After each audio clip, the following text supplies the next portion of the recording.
why are you here today? What made you decide today to come in? What made you decide last week to send the email, to make the phone call, whatever? Because again, it's like talking to a teenager. You know, we've said this. Why would you do that? We've said this before. You know, if you ask a teenager, well, how was your day? Fine. They're not going to give you any more information than they feel like they absolutely have to. If that's the way you pose the question and you leave it like that, then that's the only information you're going to get from most people. Again, because they're coming in to do something that is inherently uncomfortable to most people, whether it's on the physical side, the mental side, the emotional side, and in some cases, maybe it's all three of those things. And so if you're not asking the right questions on the front end, then you can't answer them properly.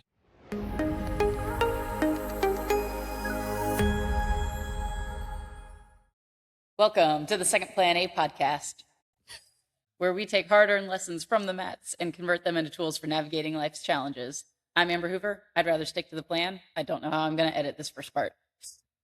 I'm Ryan Hoover, and if you don't know what your goal is, it's hard to have a competent plan. Ooh. So today we are moving on to our Second Plan A.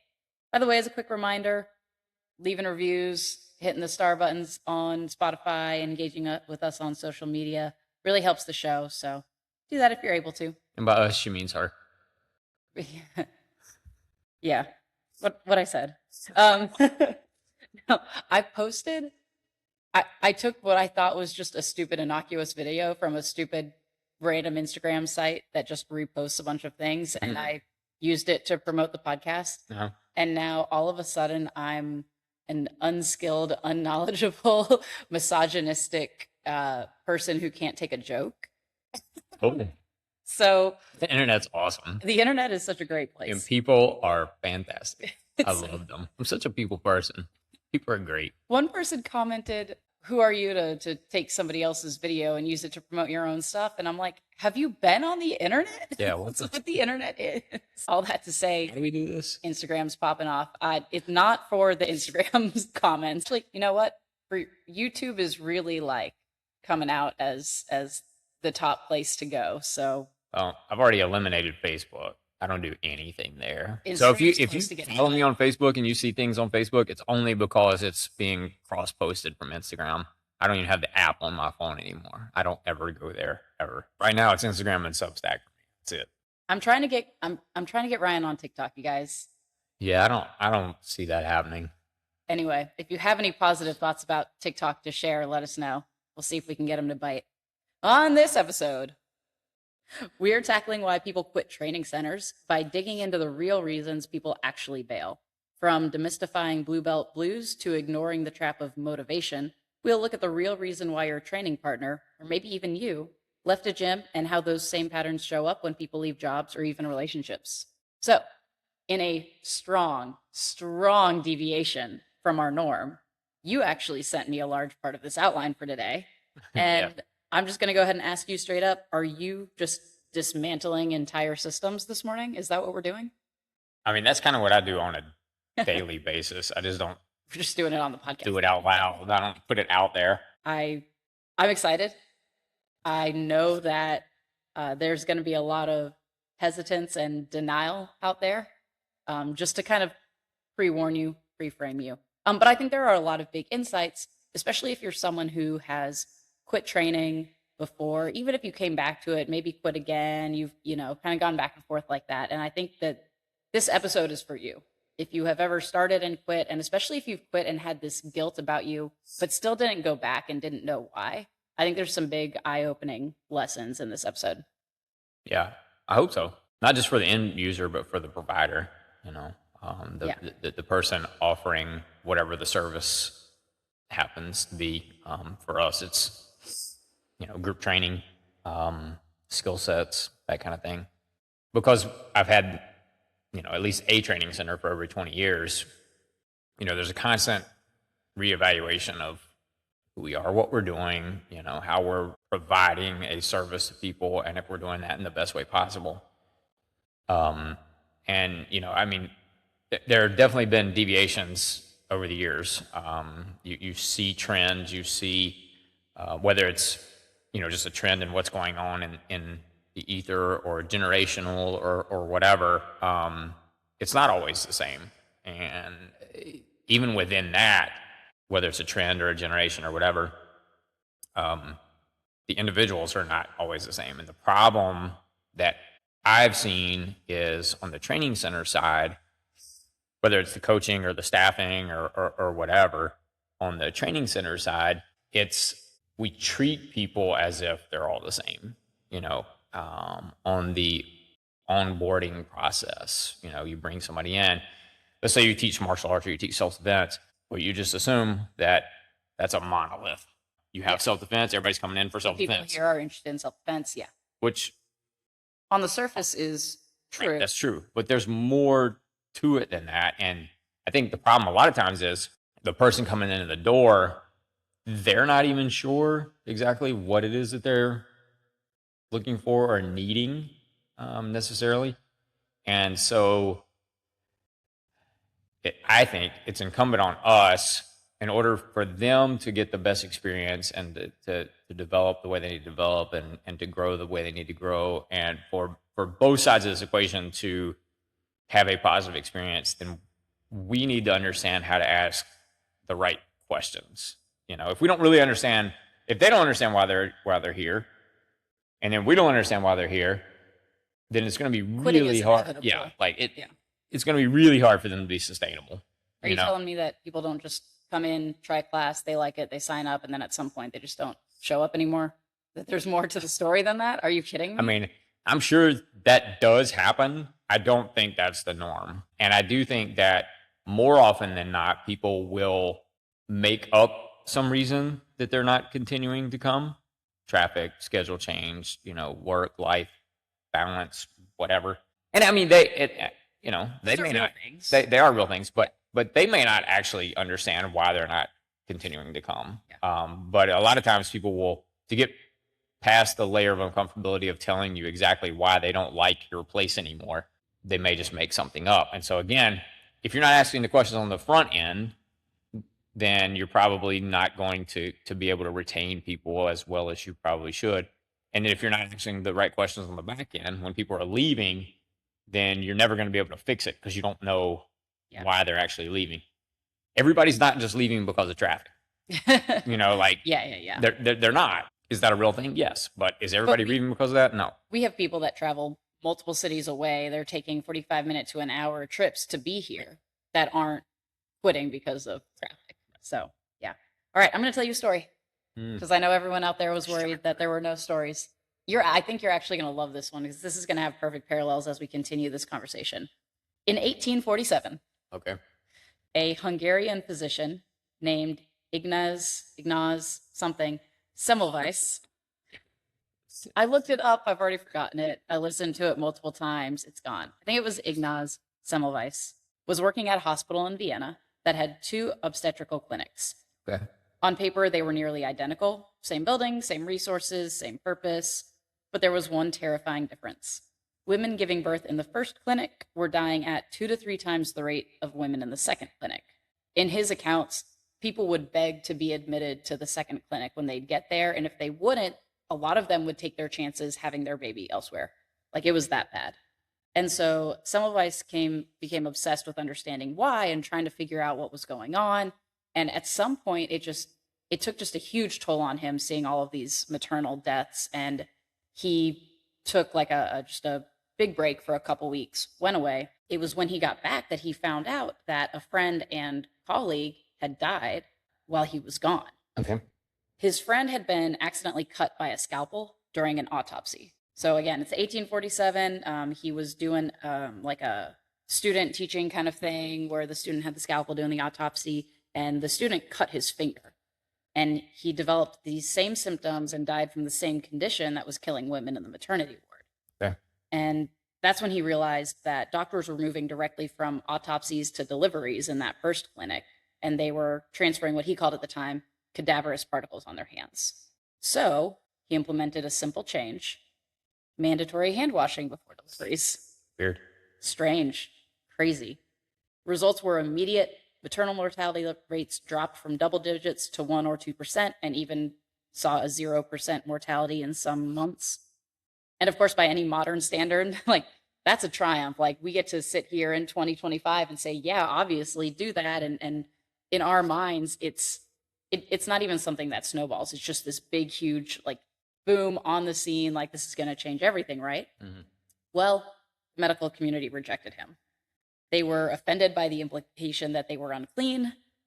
His findings challenged their identity as experts and what they believed were reasons for mortality. Semmelweis was ridiculed, harassed, eventually dismissed from the Vienna hospital for political reasons, and not because he was wrong, but because his solution forced the system to confront itself. Yeah. We're still going to do this episode, right? All of those things motivate you. Like, I know you're like, yeah, please harass, ridicule, and reject me. Yeah. Well, I mean, it's like we talk about with anything on the self-defense, self-protection, fighting side of stuff. You know, it's we have to recognize as an industry or an individual coach or training center or whatever, that maybe what we've been doing is not the best way of doing it. And you know, we said this before, even if you're the best, doesn't mean you can't be better. Yeah. You know? Yeah. And so let's say your retention rates are great. Does that mean they can't be better? If you're losing, I don't know what the numbers are. If you're losing 10 or 15%, that's probably pretty good. Industry-wide, yeah. Does that mean that you can't drop that to 5%? You know, like yeah. Industry-wide as a standard should kind of allow you to give you some reasonable goals.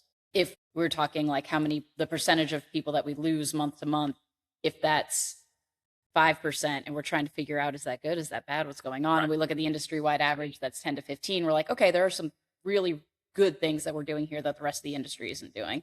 And we can continue to cut and not expect like a drastic change necessarily. If we get from 5% to 4.7, right, that's huge. Well, it's kind of the way we developed the fight program, or we made the fight program widely available. You know, we were doing a fight program, and people in the industry were noticing that their retention in their fight program was not good, and that our retention in our fight was good. And we kind of had to go back and look at it. Okay, well, why is that? You know, what is it that we're doing that's encouraging people that normally wouldn't get into a fight program to get into a fight program and then stay? And so, but you have to recognize, okay, well, what we're doing is not working. Yeah. You know, or it's not working as well as it probably could or should. And so as an industry, I think we should acknowledge that there are better ways of making sure that we're being intellectually honest on the front end. You know, this is what you should expect from us. Because no training center, no coach, no program, whatever, is for everybody. And the problem is when we present it as for everybody, then there's going to be a percentage of the population that is disappointed, disenfranchised, whatever, because they get in here under the guise of, well, this is for everybody. I'm everybody. And then, you know, all of a sudden it's like, well, this isn't accomplishing what I feel like I need. You know, and so if we're not asking the right questions, then there's no way for us to properly service the people that we say we're serving. You know, everybody is not entering with on the same problem layer. Yeah. And so if we onboard everybody like they are, then for sure that, because you can only, if you're saying, all right, well, we're going to onboard everybody as if they have a capability problem, mm-hmm, right? Their issue is, I don't physically feel capable of dealing with violence. And so if you onboard everybody that way, then you're only going to, one, competently retain that group of people. Yeah. You're going to get all groups, yeah, coming in, yeah, but you're only catering to one of them, the capability problem. And that's the easiest one, you know, because we just say, all right, well, here's a technique for this, here's a technique for this, you know. That's the low-hanging fruit, because that's what we do. Here's what we teach. Especially martial arts, you know, like it's if this, then that, you know. Great, good, now I know. Right. Yeah. So keep doing that. Right. So if you're onboarding everybody that way and treating everybody as if it's, and I just pick capability because I think it's the most likely, it is the low-hanging fruit, then for sure a percentage of your new prospects, new members, whatever, are not going to feel like they're getting what they need from the service you're providing, because not only are we not asking the right questions, but we're not acknowledging that there are other questions to ask. So we don't provide those solutions.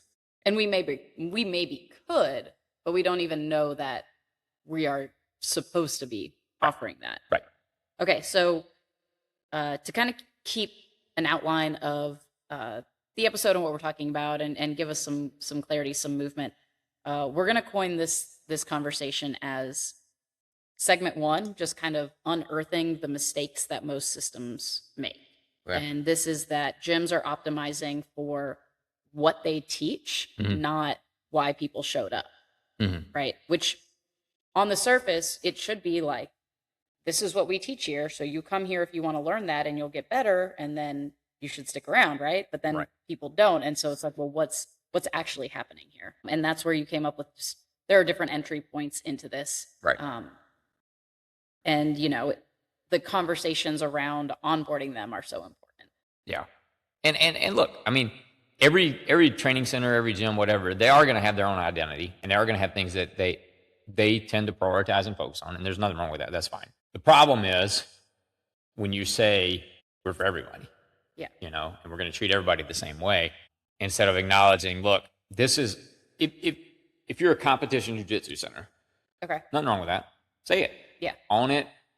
Our goal is to prepare you to go to competitions. Our goal is to make you better at scoring points in a competition environment. There's nothing wrong with that. Own it. But then when you have, a dad that brings his 16-year-old daughter in and is like, hey, my daughter goes to college in a year, I want her to learn some self-defense, then you should say, this isn't the place. This is not really what our focus is. I'm not saying she won't learn some things and she won't get some benefits, but our focus is on making people better at competing against other people in a controlled environment with somebody their size. We're not going to get into a lot of situational, contextual, scenario-driven kind of stuff that I think you're probably doing. We did a session yesterday with girls that are going to college, in 6 months or whatever. It's we ended it with 15 minutes of talking about boundary setting, right? Yeah. That's never going to come up in a competition jiu-jitsu school. Right. And I'm not saying it should. I'm just saying if that's what your focus is, that's what your priority is, that's what you're good at, then that's what you should say. Right. Well, and there are some things from focusing on competitive jiu-jitsu training that can benefit you for a self-defense, that can build confidence, that can do these things to help you. But it's like, if you're going to eat salads, why go to McDonald's and order their salads? Right. There are still better options, more direct, with less fluff around it while you're trying to figure out what is applicable or what isn't. Right. And I mean, the flip side of it is, like, if somebody comes here and they're like, look, I just moved here from Detroit, and I competed every weekend, and that I really want to continue doing that, I would be straight up with them, like, look, that's just not our focus. Like, you're going to learn welcome here. Jiu-jitsu here. You're going to get learn great good, training. solid fundamentals. You will be very confident in your ability to handle yourself if something happens, off of the mats. But we're not going to spend time talking about how to score points. Yeah. Like, that's just not that. Game planning. Ever. Yeah. I don't think ever. I've been doing jiu-jitsu since 1998. I don't think I've ever got onto the mats and said, this is how you score points. Like, I don't think I've ever done that. Yeah. And again, it's not a judgment. It's me recognizing where my priorities lie, what I am most interested in, and then articulating that to people that are coming to us for a service and paying money for that service. And it doesn't benefit anybody for me to be like, oh yeah, like we can help you with that. And I'm not even saying we could. I don't want to. Like, it's just not my. Like, it's not what I'm interested in. And so I'm not going to give you what you could get if you went to any of a number of other places that I could send you. And we do. Like, we do say, look, where do you live? All right, you should go check out this place. Yeah. Yeah. We don't want somebody unhappy No, here, 'cause like locking them into a contract that's that they don't want gonna to do. That's the ripple effect of that is going to be beyond just that one person. You know. honesty and is probably not something they teach you too heavily in business school. I mean, Yeah. I mean, I'm sure there are business ethics classes and all that kind of stuff, but I mean, look, marketing, advertising, whatever is designed to get people that maybe otherwise wouldn't have spent their money on whatever you're offering to spend their money on whatever you're offering. Yeah. You know, and so there's some level of we need to appeal to people that maybe this wouldn't normally appeal to, or they're weighing out other options, so we have to draw a comparison contrast between us or among us. And a lot of times I think that lends towards us, the industry, whatever, trying to be all things to all people. And I don't think it's the best way to monetize who we are and what we do. all right, we're going to move into segment 2 of the podcast. And this is a framework I think that you've coined, that you termed. It's called the problem stack. And it's got 4 layers that I guess people can be stuck on as they show up. So we're moving a little bit more from the jiu-jitsu side into like self-defense, more of our centers and what we do. Mm-hmm. If you want to talk a little bit about these layers and what they mean and what the goals are with them. Yeah. And look, there can be overlaps in these, and there can be combinations of these. And I mean, there can be outliers as well. But I think if we don't have some sort of structure to try to qualify and quantify why somebody is here, we don't know how to ask the right questions. Because again, I think a lot of times either people don't exactly know why they're here. They know there's a deficit somewhere.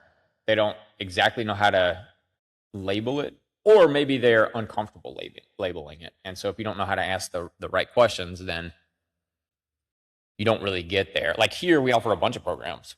Yeah. Well, how do we know which program to put them in? Oh, yeah. If you're not asking, if they don't know, I was just like, at the base, if you're not asking, well, why are you interested and why now, and those types of questions, right, somebody's going to come in and say they want kickboxing, and you're going to put gloves on them, put them on the mats, they're going to get punched in the face, and they're going to be like, and they really wanted heavy classes. Yeah. And that's just the easiest, obvious thing to introduce people to, but that exists in self-defense, jiu-jitsu, whatever it is that people say they're coming to you for. Yeah. That's just a starting point for the conversation. By no means is that the ending point. And when you look at it like the end is when you mismatch people and they get punched in the face and then they never come back. Yeah. Yeah. Because their expectations aren't matching. Right. Which is really hard because you don't know what kind of bias somebody's coming in with. Yeah. Yeah. So anyway, the stack, the layers. So recognition deficit, and this is, and these aren't they are in an order, but not by design necessarily. Like one has to come first. Right. There's no hierarchy or anything like that. So this is the person that, I don't know if I'm being paranoid. I don't know if there's something real to this. I just don't, there's something I'm recognizing about me, about the way I move through space, whatever, that doesn't feel right. I don't feel comfortable in my own skin. And I think with this one, it's like somebody that constantly is kind of second guessing themselves, Mm-hmm. And so in that case, it can be kind of a combination of, okay, well, we can give them structure because they're an overthinker. They're constantly second guessing whatever. So we can give them structure, a curriculum, a program, whatever, some syllogism. Yeah. But it can't just be that, because it doesn't solve the inherent kind of insecurities that exist. It will make them surface level feel. I was about to say, this is the starting point Yes. of kind of finding their feet, their equilibrium. Right. I think this type of person shows up for us in leads that are something like, I have 2 kids under 5 and the world is just not a safe place. And, in Charlotte, we're seeing more and more reports of people getting attacked, assaulted, stabbed on public transit. And so there's this disconnect because they've never not felt safe before. But now all of a sudden they're looking at their life and their lifestyle and what's happening around them. And they're like, wait, is this real? Yeah. Yeah. And I think we see a lot of these people. Yeah. Whether they know it or not. And so the next one is decision deficit. This is somebody that I know there's a problem. I saw a problem. I recognized there was a problem, but I didn't know what to do. I didn't know whether to engage, to leave, to make a phone call, to whatever. I didn't have a recognition problem. I had a what to do with that recognition kind of problem. Yeah. And so in this case, if you are just teaching a syllogistic approach to self-defense, if A, then B, you won't really help this person at all.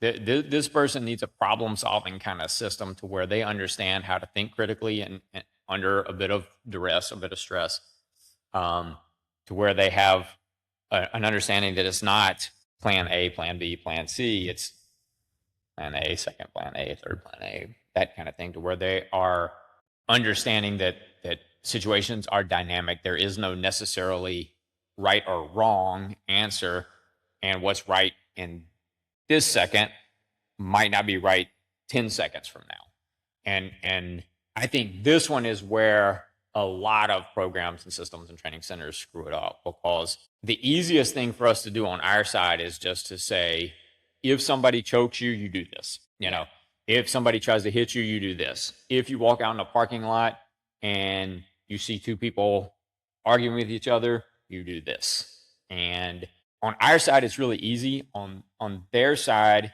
it seems easy until they're confronted with an actual problem again, and they realize, I haven't really learned how to make a decision, because I don't have a manual here to tell me what to do next. This type of person comes through. Usually there's a benefit to it because if you recognize this deficit, they are usually open about the situation that happened to them to some degree. And so not only do they have, okay, this situation that I was in, but they have their thoughts that went on, which was, well, what if I do something and this happens? Or what if I don't do this and this happens? And so they have a little bit of this understanding of how tenuous the situation can be. Yeah. But this person usually does come in as, it's not usually like yesterday somebody held a knife to me. It's like a year ago, 2 years ago, I was in this situation and I felt this way and I don't want to feel this way again. And so I think it's really important to reinforce the fact that you're talking to me today means you made the right decision. Right. So, you have some really good things. We can help you not feel that way, to that degree again. We can help you develop some options and ways to think through these situations in real time. Yeah. But those are the ones who they come in with some kind of history, with some kind of frame of reference. And as they start trying out classes, it's important to go to the coach and let them know, hey, this thing happened to them. Here's how she presented to me. Because you're going to be doing palm heel strikes and she's going to be like, what if there's a knife to your throat? Yeah. And you can't be like, stop that, stupid. Because at one point she had a knife to her throat and all she's trying to do is solve that situation in her head. Right. And so she goes onto the mat thinking everything you do is going to be a solution solved. And so you have to really frame what's happening and how this all comes together for them. Yeah. And that's a multi-layered process, right? It starts with the front desk communications, email, phone calls, in person kind of thing, and then making sure that person is relaying that to program director, coaches, people who are going to come whoever. in contact. Yeah. I think this one is the biggest difference in most programs because it's very nuanced. Mm-hmm. It's not black and white. It's not if this then that. It's not here's your manual. Here's your 5 things you need to learn. It's just not that. But you said something that I think is really important when you were talking through that. I think part of the conversation should be, well, why are you here today? What made you decide today to come in? What made you decide last week to send the email, to make the phone call, whatever? Because again, it's like talking to a teenager. We've said this. Why would you do that? We've said this before. If you ask a teenager, well, how was your day? Fine. Yeah. They're not going to give you any more information than they feel like they absolutely have to. Also, the question was, how was your day? Yeah, right. I answered the question. Right. Mm-hmm. Right. So if that's the way you pose the question and you leave it like that, then that's the only information you're going to get from most people. Yeah. Again, because they're coming in to do something that is inherently uncomfortable to most people, whether it's on the physical side, the mental side, the emotional side. And in some cases, maybe it's all three of those things. You haven't exercised in 15 years. You dealt with a sexual assault when you were in college. And now here you are, and you're looking around, and there's fit people in the room, and there's people hitting heavy bags, and there are people that have been here for years, and you're like, I can't do this.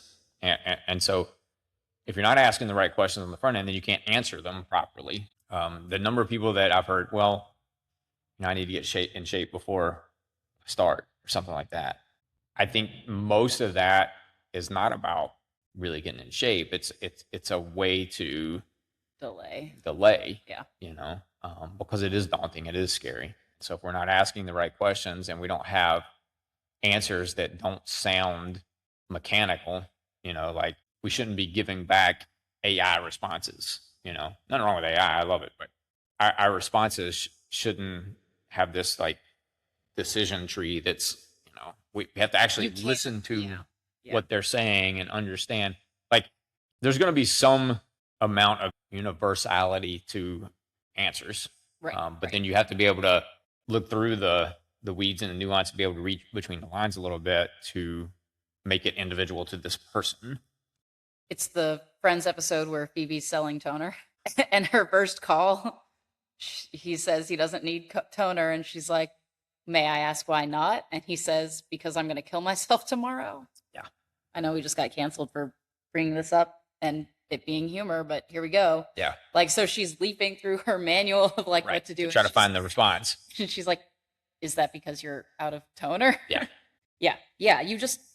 There are ways to help guide conversations. For sure. But also, like what we're saying right now, most business owners, you're trying to onboard, train some staff to answer the phones to get people in for you. And you would like to just tell them like, okay, if the conversation goes this way, answer in this way and do this. But it takes time. It takes understanding. It takes not just understanding of how to interact with people and do your job at the front, but understanding how the job of the coach works and what it's like being on the mat. You actually understand the product. Yeah. The product being a program, and here, the product is varied. Yeah. Each program, because we overarch and have a focus on self-defense here, that makes it a little easier. But every program gets there a little bit different of a way, and if you don't really understand the programs, it's really hard to articulate why you would do one versus another. Okay. I was about to jump, but we have more deficits to go through. So we talked about recognition. We talked about decision. Yeah. Let's move into capability. Yeah. And I think most people come through the door thinking this is where they... Right. This is what you used at the beginning of the episode, where you were like, okay, well, let's look at it's just a capability thing. And that's like surface level, most likely not the actual reason they're coming in, but most likely the reason they say they're coming in. Yes. And it's the easiest thing for us to be like, yeah, we can help you with that. Like, yeah, that's what we do. Like, we can teach you how to throw a punch. Yeah. And I want to learn jujitsu. Cool. We're Sweet. teaching jujitsu. Ready to go. No problem. And so if that's the only interaction you have, and a month into it, the guy's like, okay, well, I'm doing a tournament this weekend. What about? And you're like, well, that's not really what we do. Yeah. That's not what you said you wanted. And he's like, but I said I wanted jujitsu, Yeah. Well, not all jujitsu is the same. Yeah. Right. And I think the problem is when you frame it as if it is. Which it's funny because, we see that, and it might be other centers, but I think more it's just a bias within human tendency where we have people come in, they're interested in self-defense, whatever it is. They take self-defense classes for a while. They're part of the community. They're on memberships. And we're like, hey, you should take jujitsu. And they're like, no, I tried that and I really didn't like it. Yeah. And it's like, okay, just because you experienced once how it was doesn't mean that's how everything is. Right. And so there's an element of some self-reflection and understanding that you start forming opinions based on this one experience. And I So tried it's one more Italian gratuitous, restaurant, you didn't like it, so now you're never eating You don't Italian like food Italian again. food. Yeah. Which I mean, I understand. Again, if it's all framed as just Italian food, Right. Yeah. okay, well, I don't like Italian food. Well, Olive It's not Garden that I didn't sucks, like so why that would restaurant. Yeah. Yeah. I don't like Italian food. Right. Okay, do you not like Italian food, or did you not like that restaurant? Yeah. You know, and the problem again, I think this is an industry problem, is because it is a business, you know, and you need people coming in the door, and you need people paying monthly tuition and whatever. Then you say you have a program for everybody, we are for everybody, whatever. But then a month in, you get the 16-year-old girl that does not care about scoring points, or you get the 24-year-old dude that's like, when do we learn how to score points? Yeah. You know? Yeah. And so in terms of layers, I think capability is where most people come in the door. Mhm. That's what they lead with. Mhm. I don't have the physical tools to defend myself. And that may be true.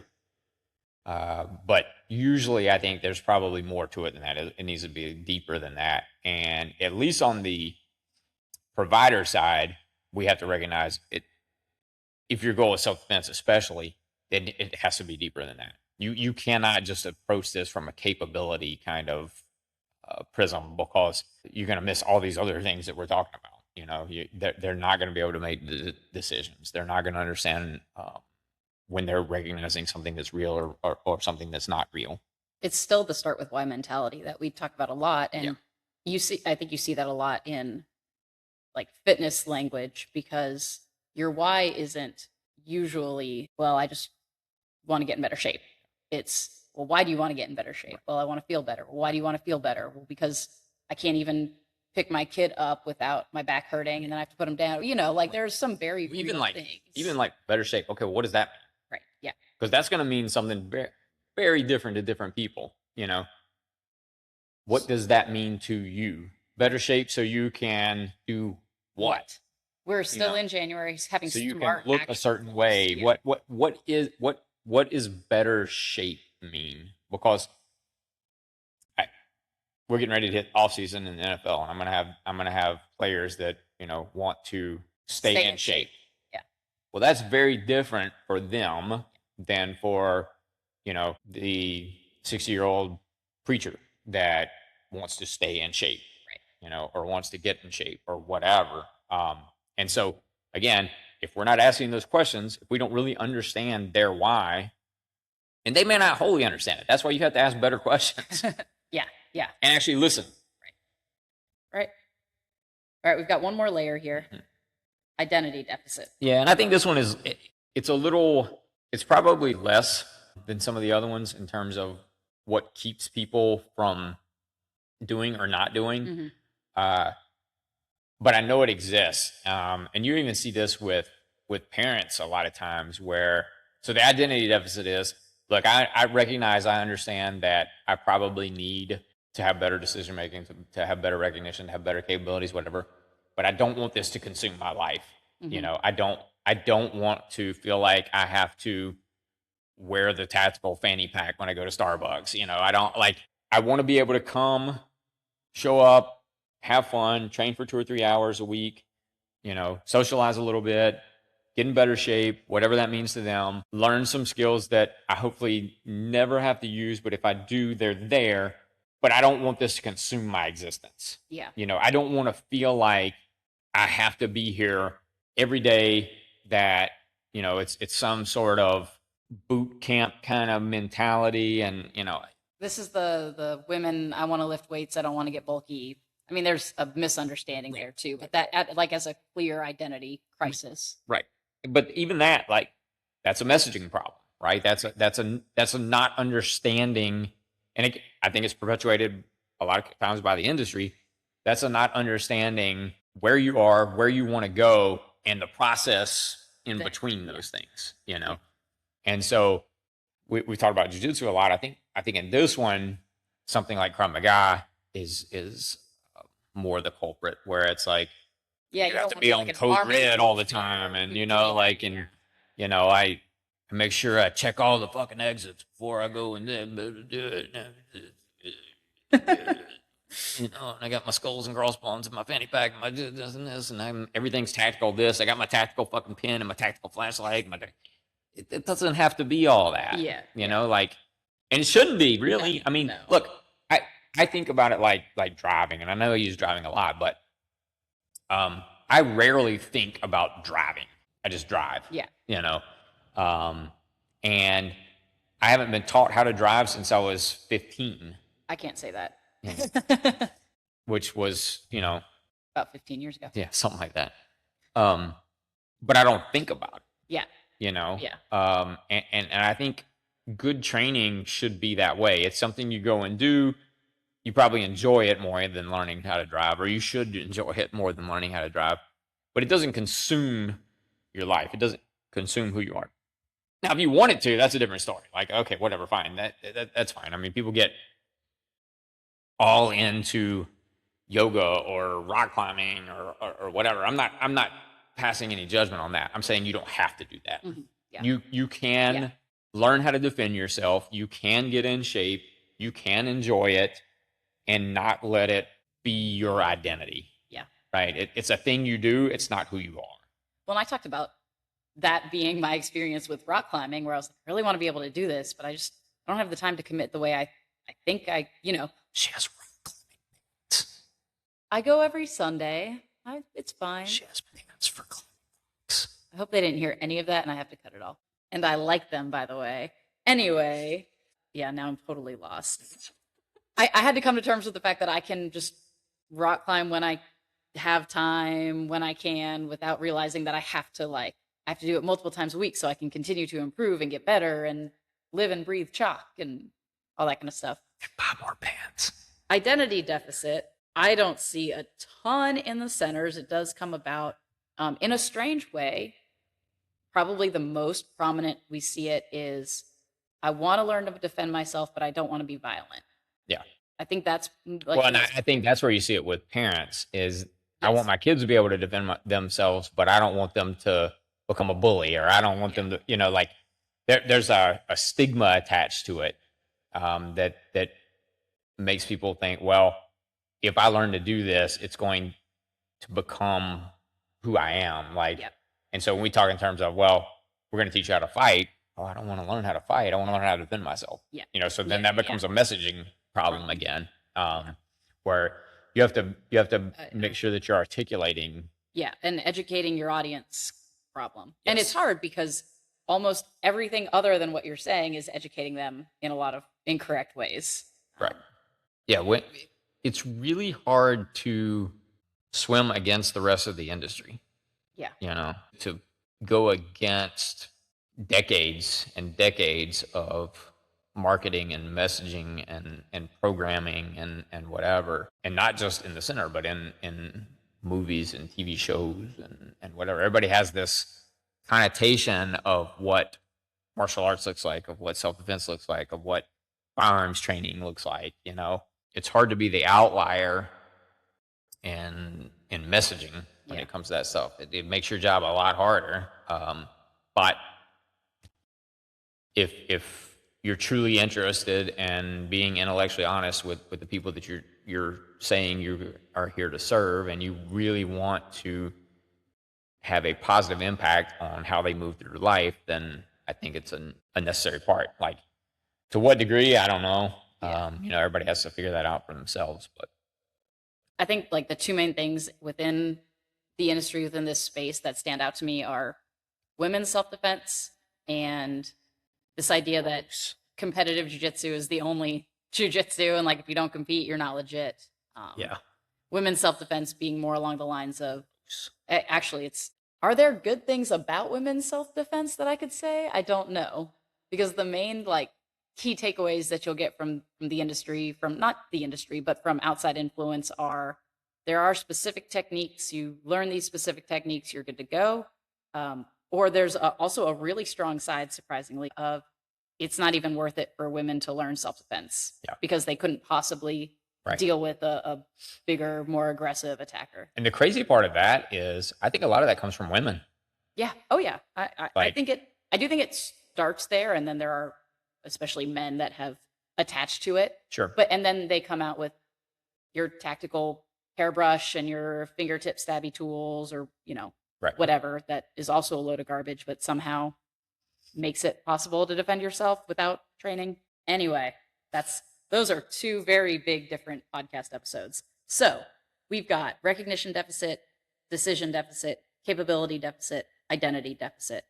And if someone comes in and you misidentify, the layer that we're working on, what happens? What does that look like?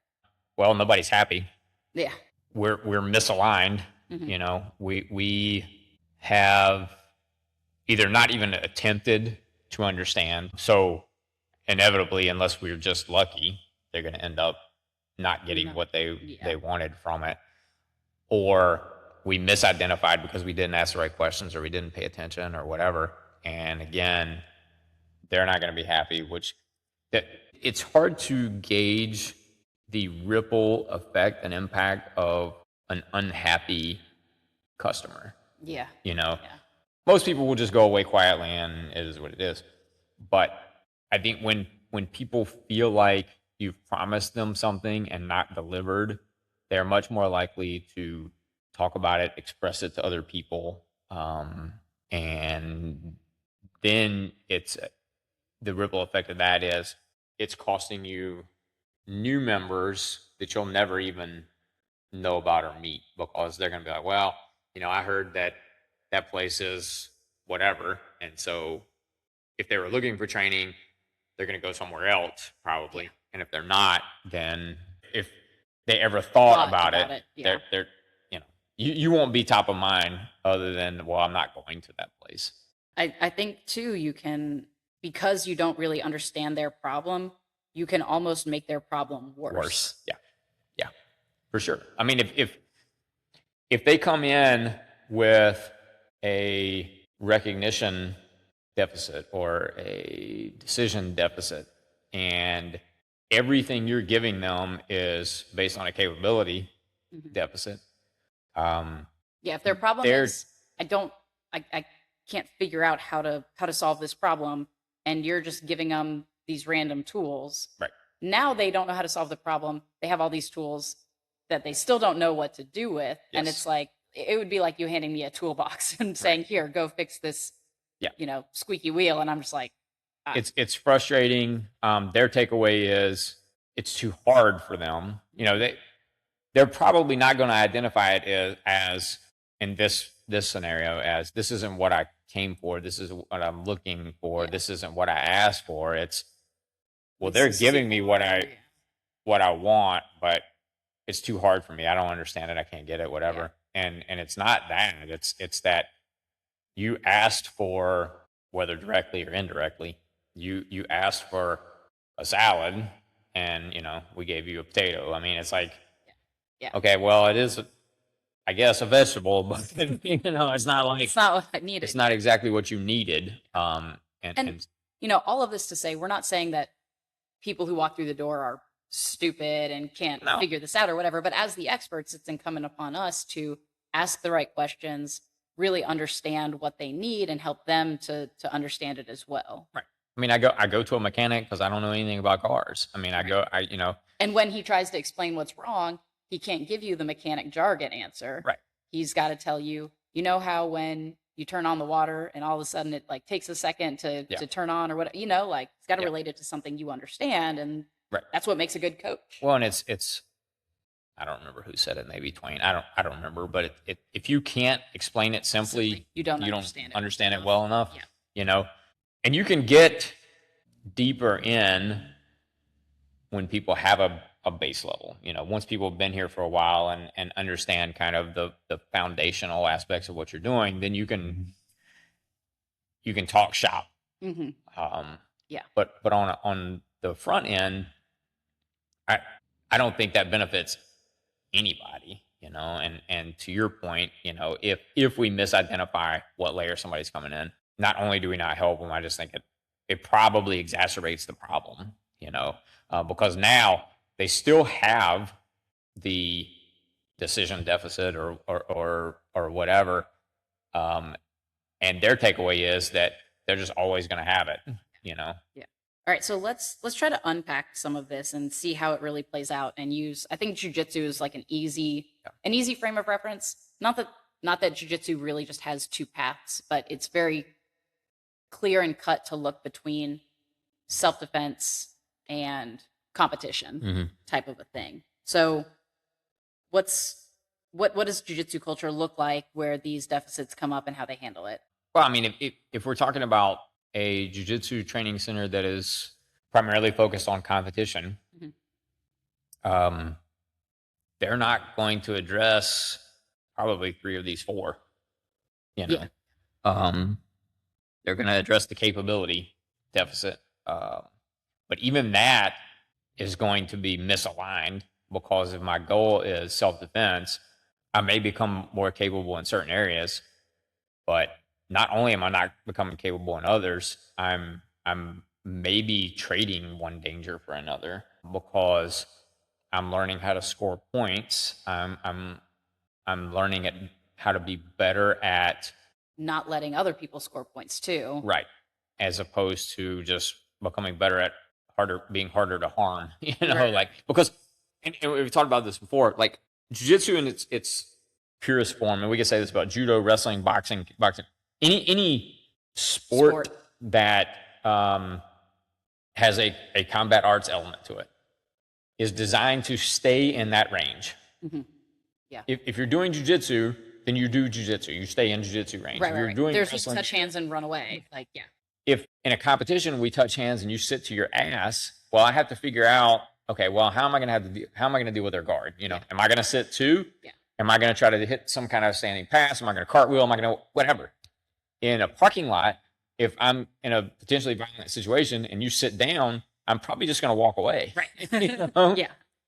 Maybe I kick you in the face. I don't know. It kind of depends on the circumstance. But I'm probably just going to walk. If you do that in a tournament, it's going to be really hard to score some points. And I understand these are extreme examples, but they are real examples. Yes. There is a true tactical reason in a sportive environment to touch hands and sit down. Yeah. And so if you're not ever addressing actual self-defense elements, then you're only addressing the capability deficit, and even within that, there's going to be some misaligning that's capability happening. For what? Right. To what end? Right. Okay, so let me gently place something in the middle to address. Competitions do test your skill under pressure, which has value. Yeah. 100%. Yes. And I think there's a big upside to people that want to go compete to feel that on a self-defense side of things. But you have to understand, you have to frame it in a way that I think it's very hard to train jiu-jitsu for self-defense and train jiu-jitsu for competition. Yeah. There's probably, it's even hard to put a percentage on it, because I was going to say there's probably 70% overlap here, but it's really hard to know. You start from just from jump, the premise is wrong. Yeah. The whole context is wrong, because if I could leave, I should leave. Right. And so we even see this in our own centers, because we have multiple programs and a lot of people cross-train. And if you go from a jiu-jitsu class into a modern Krav Maga class, a lot of times you'll see things that's like, okay, why did you just do that? Right. Why are you hanging out in guard? you spent way too much time playing underneath somebody, or you hit that sweep and then you fell back to do an armbar. Yeah. Like, why would you do that in this class? Right. And so the answer is because I forgot we were focusing on self-defense. And again, like, I think to be able to truly defend yourself and be really competent, you should know jiu-jitsu. That's unequivocal for me. However, there's a lot of jiu-jitsu for competition that is not only not good for self-defense, but will get you in really big trouble, if not killed, in self-defense. And so, yes, I think competition has an upside. I think you could probably do it one time and be good. If that's your goal. As a tool, but it shouldn't be the standard. Right. If you're winning a bunch of competitions, that's not that shouldn't be how you judge your self-defense abilities. Yeah. Or really even your jujitsu capabilities. It's how you judge your competition jujitsu skills, like period end. And again, that's fine. Nothing Yeah. wrong with that at all. But the context, what is your why? Yeah. Speaking of why, we're going to move into our final segment, the star of the episode, why people actually quit. And we've talked about these entry layers and the misalignment. So now let's connect it back into retention or lack of retention. People quit because they're not getting what they need. Done. Thanks for watching. And I know even if they couldn't articulate why they are here, something got them to type the email, make the phone call, get in their car, drive to the center, sign the waiver, fill out the contract, whatever. So even if they couldn't articulate why they did all that, something inside them knows why they did it, and whether it's a month later, 6 months later, 10 months later, 18 months later, whatever, they're going to figure out, I'm not getting what I need from this. Like saying that they're quitting because traffic is too much or their schedule is too busy it's similar to saying like those are like symptoms. Yeah. That's not the reason they're quitting. That's the things that are clear and obvious. It's a hard thing for you to argue. Yeah. Like if I come to you and I say, listen, I used to get off of work at 5. Now I don't get off of work until 6. I can't get to the classes in time. Yeah. Well, how are you going to argue with me about that? All right. Well, give me your work. But if I say, listen, I came here because I really wanted to understand how to avoid bad situations, how to be able to de-escalate, in certain contexts, how to do enough damage if I need to and get away. And I just don't feel like I'm getting that from these classes. Well, one, now I have to say to you, you're not giving me what I need, what I want. Your coaching, your instruction, your training center, whatever, is not providing the service that you told me it was going to provide. It's the doctors that were told, they're unclean. Like that's a hard thing that usually doesn't get handled well. Right. Honestly, like if you are just kind of cut and dry in this thing, if you tell somebody I'm not getting what I need from you from your coaching, yes, they're very unlikely to go, let me look at myself and what we're doing and consider that. Right. Because it's ego. We talked about this last episode. It's much easier to make this a character flaw of them than my problem. Well, and on my side of things, as the student that is feeling this, I might really like you. Yeah. And I don't want to. The relationship elements of all this is so. I don't want to hurt your feelings. I don't want to say, but at the end of the day, I'm not getting what I feel like I need from this. Right. And it is costing me time and it is costing me money and wear and tear on my vehicle, and I'm not getting as much time with family or whatever. And so it's the path of least resistance is to say traffic. Yeah. Work schedule. Kids. Yeah. And it makes it much harder for you to argue. I don't hurt your feelings. I don't make it about you or your service or whatever.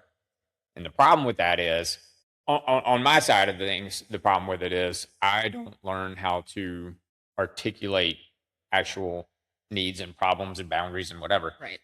You don't understand what the real problem is, so you can't actually fix it. Yeah. You will continue doing the things that you're doing, thinking you're doing just fine, and people are leaving because of traffic, because of work, because of this, that, and other. Yeah. And it's really that, your your place isn't safe, or this one coach says things they shouldn't say, or and you don't even know, and they're not. So retention, we're not talking about just motivation or just giving up because it's getting hard. It's alignment. Motivation is bullshit. Motivation for anybody is a fleeting moment. Motivation is not going to make anything long-term sustainable. I do think individuals can over-index on motivation, and when they don't feel motivated to do something, assume that's a sign. Yeah. When in reality, it's really easy to see in kids. They don't want to come to class. Well, what are they doing before class? They're playing video games. Well, of course they don't want to come to class. You wouldn't want to come to class either if you were playing video games, or go to work if you were playing video games. Right. Motivation isn't like this big tell-all of what you should be doing. Motivation might get you started. Yeah. But that's it. Doesn't keep you there. It doesn't sustain it for you, Now I will say, if we're not addressing these deficits, if we're not meeting, there's no amount of motivation or discipline or retention strategies or frequent flyer, whatever. None of that shit's gonna matter. Committed club if at the end of the day you're not delivering what this person needs. Yeah. Let's 80-20 this thing. Okay. Let's talk about it from the owner coach kind of standpoint. You're running a training center business, or you're coaching someone. Mm-hmm. What are your takeaways from understanding all of this, the layers of these deficits, understanding that alignment is so important, and understanding why people start is crucial to understanding why they quit or keeping them from quitting? I mean, it has to be an entirely systematic approach. You have to listen better from jump. You have to understand why somebody started. You have to understand if you can actually address their why or not, and admit. You have to be able to admit when you can't. And I think that's a big one for people in our industry, because it's like, well, I teach jujitsu, of course I can teach you self-defense. Or I teach Krav Maga, of course I can teach you fight. And so I think if your start premise is off, is wrong, then you're always going to have these retention issues. And you might be the best jiu-jitsu instructor or coach on the planet, but if the way you coach doesn't align with what I want to do or what I need, it doesn't matter. And I'm saying jiu-jitsu, it could be whatever, it doesn't make any difference. You could be the best plant-based chef on the planet, but if I'm allergic to nuts and you kill me with your 3/4 of your recipes, so we have to come at it from the standpoint of, I think ego plays a role, mostly on our side. We have to recognize that we're not all things to all people. We have to recognize what truly is our wheelhouse. Not just, I teach jiu-jitsu, so yes, I can get you ready for a competition. Or I teach jiu-jitsu, so yes, I can teach you how to de-escalate, Yeah. Yes, I can teach you how to deal with a knife on the ground. Right. I mean, look, if you can, fine, great, awesome. Yeah. But even in that, if it's not part of what you do, like if you can do it, but you don't, it's not part of your programming, it's not part of your classes, it's on the student side, I'm never going to see it, then it's still no good to me. Right. So I think on the training center side, on the coach side, we have identity problems. We have identity issues. And I think the biggest one is trying to be all things to all people, and just not owning, I am really good at self-defense, and that's what my programs are geared towards. I am really good at competition jiu-jitsu, and that's who we are and what we're going to do. Everybody's going to be a lot happier that way. You're going to be a lot happier because now you don't have to entertain questions about knife on the ground. Right. Yeah. Like, that's not what we're doing, bro. Yeah. Like, we're hitting buggy chokes. Like, I don't have to entertain that. You're never going to ask me that question because we dealt with that on the front end. That's not what we do. Right. Or the flip side of it is, don't ask me about a buggy choke. I'm never, ever, ever going to teach a buggy choke in my, I'm never going to do that. For anyone listening that doesn't know what that is, it's essentially like a triangle choke from bottom side control. It's a submission from a terrible position. Yes. I'm going to teach you to hopefully upgrade your position with the ultimate goal of standing up, And again, nothing wrong with 10th Planet. Like, if that's what you want to spend your time and money on, you should get that, Yeah. But don't dress it up as self-defense. So within that identity idea, there's the very real principles of communication so that you are in alignment. Mm-hmm. You have to understand who you are. You have to communicate that well with the other person, help them communicate well enough with you so that you can make sure that you are what's best for them. Yeah. And the honesty side of it comes out big when we, like, the big elephant in the room here too is somebody says they want self-defense. We get to their why. We find out all of the things that have really drawn them to do this now, but they didn't know it was going to be this hard, or they didn't expect it to be not, you just tell me what to do as an answer. Mm-hmm. And so again, not just that communication in the initial onset, but continuing to communicate. And that's where like coaching can't be just teaching. You stand up in front of the room, you tell them what to do, they do it, they leave. There has to be communication and some open doors where relevant. Right. And we've talked about that before, that the idea of like, we intentionally use the term coach versus instructor. Mm-hmm. You know, like it's not, well, I just like one syllable words, you know, it's like it's intentional, you know. And I'm not saying there's anything wrong with being an instructor. There's not. Again, it's recognize who you are and what you're trying to do. If your goal is to approach how you deliver information from a very like academic kind of standpoint perspective, mm-hmm. nothing wrong with that. Be an instructor on that. If you're going to be willing to live in the grays and look at nuance and address an issue that this student has that maybe this one doesn't, and recognize that, okay, on this particular day, I can tell something's going on with this person and I'm going to need to get them engaged in a different way. Yeah. Okay, now you're a coach. Yeah. I'm not saying one is better or worse. I generally don't look at things like that too much. What I am saying is, if you are an instructor, don't try to be a coach. If you are a coach, don't try to be an instructor. You will be miserable trying to be something you're not, and that will manifest in your classes, and your students will know it. They'll feel it. You know, I can be very technical. I don't like it. It's not the way I choose to teach. It's not the way I choose to coach. I don't like that. I don't like saying if this, then that. I don't like telling you this is what you should do in this situation. That's just not the way that I do things. And so I'm not going to pretend otherwise. I think that speaks to the kind of the knot that ties all of this together, which is the culture. Mm. You still have a culture and a community that you've built, and it exists because of the things you've done. And so even if you're saying the right things and attempting to cater to people the right way, your culture is still going to come through. It's like if your goal is self-defense focused and you have this your jiu-jitsu class and program, but you're praising people for doing flying arm bars, or you're promoting people through competitions, mm-hmm. the things you're doing, the culture you're creating isn't matching what you say you're doing or say you want to do. Right. Yeah, I think, again, it goes back to identity. Yeah. We have to be willing to just own who we are as a coach or as a training center or as an instructor or whatever. And, you know, and this is a whole other topic and we should be done here, but, I know.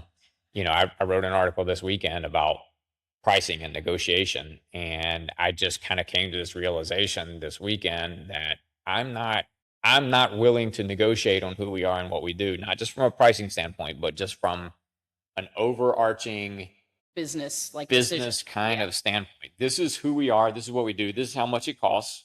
Mm-hmm. You don't like it? That's fine. No problem. I get it. I understand. There are things out there that maybe I think I want or whatever, but I can't afford them. Yeah. Or I can't afford them, but I'm not willing to spend that money. That's fine. I think as business owners, as coaches, you have to get to the point where it's like, this is who I am. This is what I'm good at. This is what I can do for other people. Right. And then the other conversation of that, part of that is, this is how much I'm willing to do it for. Right. You know, and I'm not going to compromise on how I coach, but I'm also not going to compromise on what I feel like that's worth.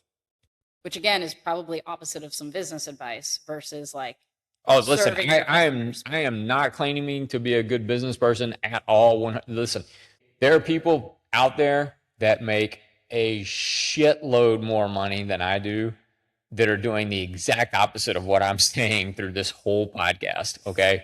So you're not going to see me teaching business classes anytime soon. But if you want to be a better coach and have a great community and culture and whatever, that I can do. Whether it makes you money or not, I don't know. It's do the work to find the right people rather than just trying to cater to the people who are coming in. Yeah. That's the difference. Yeah. And if it works, it works. If it doesn't, like that's a decision that every business owner has to make. Am I willing to compromise who I am to get to where I want to get to, And I'm not passing a judgment on that either. Like I'll be with people all week this week that do things that I would not do in a million years from a business standpoint, but that are killing it when it comes to making money. Yeah. Yep. And so I'm saying, if your goal is to be rich, probably don't listen to me. All right. This podcast is going to be popular. That's our look at why people quit training. If you enjoyed this discussion, leave us 5 stars, follow, share, subscribe, maybe engage in comments on Instagram. I don't know. I don't. So do what you need for your mental health, but it does help us if you're engaging. If you didn't enjoy this podcast, it still helps us by overreacting, commenting, giving that stupid video 100,000 views. At least we found some people who do align with us. Either way, thanks for listening to Second Plan A, and we look forward to growing with you next time. Thanks, everybody.